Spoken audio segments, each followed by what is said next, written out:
Hey everybody, Nick Espinoza, your chief security fanatic here. Don't forget to subscribe. And today, this one kind of sucks because we have to talk about why we can't trust online surveys anymore. And Emmanuel Mayberg of 404 Media had a really good write-up on this.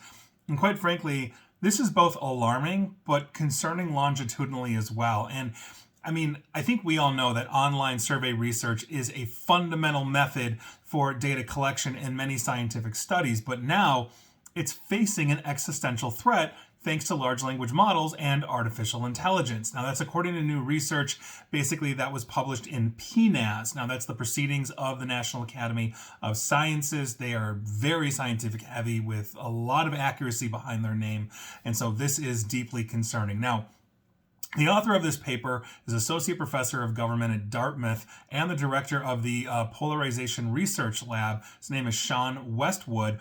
He created an AI tool he calls a, quote, an autonomous synthetic respondent, end quote, which can answer survey questions and, quote, demonstrated a near flawless ability to bypass the full range of state-of-the-art methods for detecting bots. In other words, this thing, his AI agent, was evading essentially the detection methods that surveys would use to basically prove that the person or entity taking the survey is actually a human. And that AI agent, apparently, and according to him, was 99.8% able to basically evade all of these checks against are you human or not. Westwood said in his press release, and I quote, "We can no longer trust that survey responses are coming from real people. With survey data tainted by bots, AI can poison the entire knowledge ecosystem," end quote. And yeah, that's the concern here. Because Westwood's AI agent is a model agnostic program built in Python, which basically means it can be deployed with APIs from all of the big AI companies. Think OpenAI, Anthropic, Google, etc. But it can also be hosted locally within open weight models like Llama as well. Meta uses Llama very heavily. So the paper used OpenAI's O4 Mini in testing, but some of the tasks were also completed using DeepSeek R1, Mistral Large, Claude 3.7 Sonnet, Grok 3, Gemini 2.5 Preview, and others to basically prove that this would work across the whole spectrum of large language models. This agent is also basically, the testing methodology was that this agent was given one prompt of about 500 words, which tells it what kind of persona to emulate and to answer questions like a human. So think about all the ways, and that was a good write-up, but think about all the ways this can damage not just research, but the public's view of information as well. So think about basically a reputable search company putting out a survey on a controversial topic. If we're looking at the United States, for example, there are plenty of hot button topics here. Immigration, gun control, abortion, Republican versus Democratic positions, etc., etc., etc. I don't care what position you're taking, we can all fill out surveys if we're invited to them or we know about them. But a bot that severely skews results has the ability to fundamentally change societal perception if the survey is prominent enough. In other words, you have a prominent research outfit that puts something out, and then the next thing you know, it's completely skewed one way or the other because somebody with, let's say, a political desire to change the results changes the results, and suddenly 90% of the entire population is pro-abortion or anti-abortion, pro-gun control or anti-gun control, pro-Republican or pro-Democratic, whatever that is. This is what we're talking about here, not to mention the fact that we have the liar's dividend, which also comes into play here. And I've talked about the liar's dividend regularly for the last few years. We could have an accurate survey with no AI use whatsoever.